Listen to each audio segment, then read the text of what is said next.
Bienvenue sur Africa 24 dans cette nouvelle édition du Morning News. Au sommaire de l'actualité, le président djiboutien brigue officiellement un 5e mandat. Le chef de l'État sortant, Ismaël Omar Guelleh, est investi par le Rassemblement populaire pour le progrès dans la perspective de la présidentielle d'avril 2021. Vous l'entendrez dès le début de ce journal. 86 médecins grévistes limogés au Kenya. Ils dénonçaient depuis plusieurs semaines leurs conditions de travail. Ils ont annoncé leur intention de poursuivre le gouvernement en justice. Plus de 11 millions de dollars en faveur de l'éducation au Tchad. Le fonds est mobilisé par la Banque africaine de développement qui soutient l'éducation des filles et l'alphabétisation des femmes. Dans le cadre d'un congrès extraordinaire, le président sortant a une nouvelle fois été investi par le Rassemblement populaire pour le progrès. À 73 ans, le chef de l'État djiboutien, Ismaël Omar Guelleh, au pouvoir depuis 1999, s'apprête donc à se lancer pour la 5e fois dans la course à la présidentielle prévue au mois d'avril. Je vous propose d'écouter le président Ismaël Omar Guelleh. À l'occasion de ce congrès durant lequel vous venez de me renouveler votre confiance en m'investissant une nouvelle fois, je voudrais m'adresser à toutes les Djiboutiennes et à tous les Djiboutiens. Je tiens à dire à chacun d'eux, partisans ou non, que ce que j'ai toujours entrepris pour notre pays, notre République, cette mesure qui nous abrite, je l'ai toujours fait avant tout pour le bien de tous.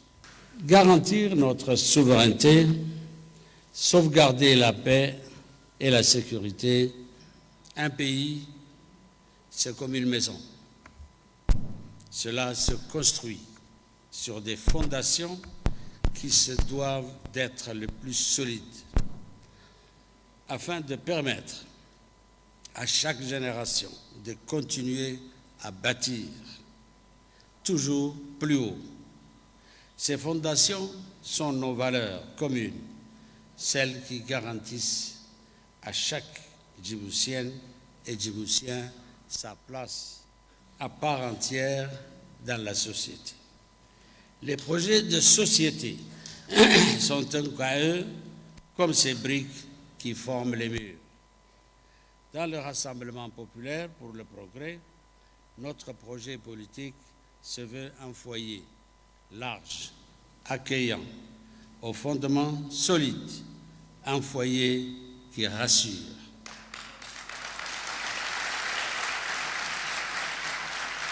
Un foyer rassurant par les valeurs qu'il défend, rassurant par la constance de ses dirigeants, et qui laisse à chacun, grâce au respect du pluralisme, le soin d'apporter sa pierre à l'édifice. Notre plateforme politique, par ses idées, par sa base populaire, a aussi façonné notre pays. Notre engagement a produit des réformes économiques et sociales importantes qui ont toujours eu à cœur de traduire et de donner forme aux aspirations de notre peuple.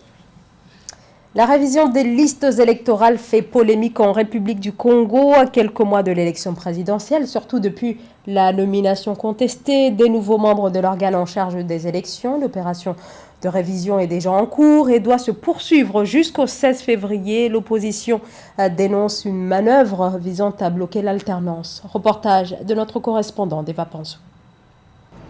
Près de 5 ans après l'élection présidentielle de mars 2016, le gouvernement congolais n'a pas été capable d'organiser un recensement général de la population afin de maîtriser le corps électoral. En vue de la présidentielle qui doit avoir lieu au plus tard le 21 mars 2021, l'État a opté pour une révision extraordinaire des listes électorales du 7 janvier au 16 février 2021, une méthode contestée par l'opposition. Le ministre Mboulou est en train de lancer l'opération de révision extraordinaire des listes. Mais vous savez bien qu'il est dans sa logique. Parce que là, il est dit clairement que cette démarche ne permet pas une bonne mise à jour du fichier électoral. L'organisation des élections, etc., dépendent d'une bonne maîtrise du code électoral. Si on n'a pas une bonne mise à jour du fichier électoral, on n'a pas maîtrise du code électoral. La fiabilisation du fichier électoral a été l'un des points importants sur lequel les participants à la concertation de Madingu de novembre 2020 n'ont pas obtenu de consensus. Les autorités congolaises déclarent ne pas disposer du temps nécessaire à moins de 3 mois de la présidentielle pour recenser toute la population congolaise. C'est que le recensement administratif spécial va durer plusieurs mois. Il y a un qui avait été fait il y a quelques années qui a duré pratiquement 9 mois. Si l'on procède par cette voie, il faudra consentir plusieurs mois de travail et entre-temps, on va se retrouver dans une espèce d'impasse constitutionnelle. La réalisation du 5e recensement général de la population et de l'habitation, programmé par l'État, devait permettre d'actualiser leurs données sur les caractéristiques démographiques et socio-économiques de la population à tous les niveaux géographiques. D'après les autorités, le processus a été ralenti par la crise sanitaire du coronavirus. Au Kenya, ce sont plus de 80 médecins qui ont été licenciés sur décision du gouvernement. Des médecins qui n'ont fait que protester contre les mauvaises conditions de travail, devenues encore plus à risque durant cette crise sanitaire. Au moins 14 médecins sont décédés du coronavirus depuis le début de la pandémie. Des conditions sanitaires devenues une véritable bombe à retardement pour les patients et pour les soignants. Joël Maribalo. Le gouvernement kényan a licencié 86 médecins grévistes qui avaient refusé de reprendre leurs fonctions en pleine pandémie de Covid-19 en décembre 2020. Cette manifestation du corps médical faisait suite aux mauvaises conditions de travail pendant la pandémie de coronavirus ayant causé la mort de plusieurs médecins. Le personnel de la santé est justement, comme dans des périodes de guerre, ce personnel qui est en face justement donc de l'ennemi qui est le virus. Donc vous voyez, avec toute cette accumulation de choses, il est bien important que les dirigeants africains comprennent qu'il faut de temps en temps faire des conciliations, il faut de temps en temps contenter ce personnel qui sacrifie au quotidien leur vie pour le bien-être des populations. Conscient de la dégradation de la situation, le gouvernement a entrepris des pourparlers avec le corps médical gréviste. Des discussions ayant abouti à la reprise des consultations de nombreux médecins avec l'assurance d'une régulation des salaires et l'apport d'équipements de protection. Il faut écouter ce qu'ils ont à dire, ce qu'ils revendiquent. Parce que lorsque vous n'écoutez pas, il y a une forte rébellion qui peut continuer. Donc, il faut premièrement écouter le personnel. Et puis, il faut comprendre que c'est un ensemble d'individus qui consacrent effectivement leur vie pour le bien-être des autres. À ce jour, le Kenya enregistre officiellement 97 954 cas confirmés de coronavirus, dont plus de 1700 décès. Avec l'approbation au vaccin AstraZeneca, le gouvernement compte donc faire pencher la balance en mobilisant 150 millions de dollars pour vacciner 35 millions de Kenyans contre la Covid-19. Les Seychelles, premier pays africain à démarrer la vaccination contre le Covid-19. Lancement de la campagne ce dimanche. Le président des Seychelles, Wavel Ramkalawan, s'est fait vacciner devant les caméras. Le chef de l'État est le premier à se faire vacciner. Le vaccin utilisé est le vaccin chinois mis au point par le laboratoire Sinopharm. L'archipel a reçu 50 000 doses offertes par les Émirats arabes unis. La campagne de vaccination doit s'étendre dans un premier temps dès aujourd'hui, lundi, au personnel médical ou encore aux personnes de plus de 65 ans. La Banque africaine de développement accorde un montant de 11,26 millions de dollars au Tchad, un fonds destiné à l'éducation des filles et à l'alphabétisation des femmes dans ce pays où la scolarisation est un défi d'envergure puisque leur taux de scolarisation y reste l'un des plus faibles au monde. Il avoisine les 18% au cycle moyen. Lorita Simbou. Le Tchad va recevoir un don de 11,26 millions de dollars du conseil d'administration de la Banque africaine de développement pour financer son projet d'éducation des filles et d'alphabétisation des femmes. Ce projet d'une durée de 5 ans sera mis en œuvre par le ministère tchadien de l'Éducation nationale et ses partenaires dans le secteur. La Banque africaine de développement apporte à travers ce financement un appui au gouvernement du Tchad pour réduire les inégalités par l'accès à l'éducation, notamment des filles, permettre le développement des compétences pour l'employabilité et l'amélioration des capacités productives des femmes par l'alphabétisation, la formation aux métiers et le développement d'activités génératrices de revenus. Ce programme sur l'éducation des filles et l'alphabétisation des femmes vise à améliorer l'accès à l'éducation secondaire de 5000 filles et à former 2200 enseignants et des responsables administratifs. Il permettra également de dispenser des programmes d'alphabétisation à plus de 7500 femmes et de sensibiliser les populations de la zone du projet sur l'importance de la scolarisation des filles. L'éducation dans un État fait partie de ce qu'on appelle des services sociaux de base, de priorité 1.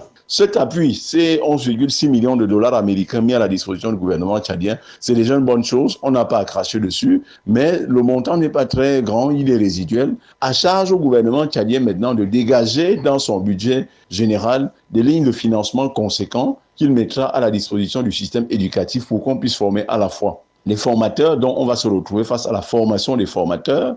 Les écoles normales, il faut qu'il y en ait partout. Et on se retrouvera donc avec un environnement éducatif tchadien suffisamment développé. Et ce qui va de moins en moins développer également la violence et en même temps permettre et favoriser l'émergence rapide du Tchad tout entier. Notons que le projet d'éducation des filles et d'alphabétisation des femmes est intégré dans le plan intérimaire de l'éducation du gouvernement du Tchad qui vise à améliorer le système éducatif du pays et à renforcer le capital humain. Ce projet mettra en œuvre un dispositif de suivi et d'encadrement des initiatives accompagnées pour renforcer leur impact. Au Maroc, le gouvernement se dit engagé sur la question de la lutte contre le chômage. Objectif créer de nouveaux emplois et pour ce faire, un accent particulier est mis sur certains secteurs porteurs comme l'agriculture, le numérique ou encore le secteur de l'artisanat. Les précisions de Marie-Raphaël Antolo. Dans l'optique de stimuler le marché de l'emploi marocain, les autorités ont décidé de canaliser l'offre de formation vers des secteurs plus indépendants et sollicités avec la réforme des 109 filières de formation professionnelle. L'agriculture, le numérique, la santé et l'artisanat seront désormais les filières de prédilection pour les formations offertes dans le pays. Une mesure qui a pour but de donner aux apprenants les compétences en adéquation au marché du travail. Le gouvernement marocain, pour réussir sa politique de renforcement des capacités en qualité et en quantité d'emplois, doit d'abord axer sa stratégie dans des emplois du milieu rural. Ensuite, créer des expertises locales en milieu rural dans des secteurs très pointus comme ceux de la transformation des données rurales, celle de la prospective et celle de la petite industrie dans le domaine de la transformation et dans toutes les chaînes de valeur rurales. Plus de 26% des Marocains âgés de 15 à 24 ans sont sans emploi, avec un taux qui culmine à 42,8% en milieu urbain. De l'avis de certains experts, ce fléau est dû à la surcharge des établissements dispensant des formations dans des domaines peu variés, avec des encadrements insuffisants en comparaison aux attentes du marché du travail. Les experts précisent que les universités marocaines semblent ne pas réellement répondre à une demande sociale de plus en plus pressante, ni aux politiques de développement lancées par le pays. Cette situation suscite des craintes chez les autorités qui s'inquiètent de l'avenir professionnel des diplômés. Les emplois doivent répondre aux besoins locaux ruraux et non répondre nécessairement aux besoins nationaux ou aux besoins internationaux. Parce que les emplois doivent être absolument des emplois locaux pour être durables. C'est-à-dire dans la petite industrie, dans la petite transformation de produits agroalimentaires et beaucoup plus une expertise compatible avec les pratiques locales.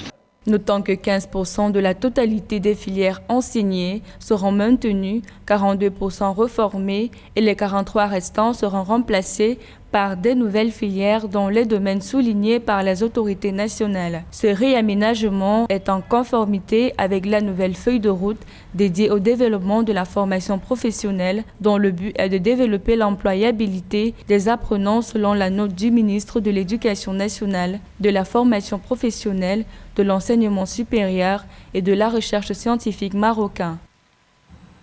C'est la fin de ce journal. Merci de nous avoir suivis. Dans un instant, une nouvelle édition de l'actualité sur Africa 24.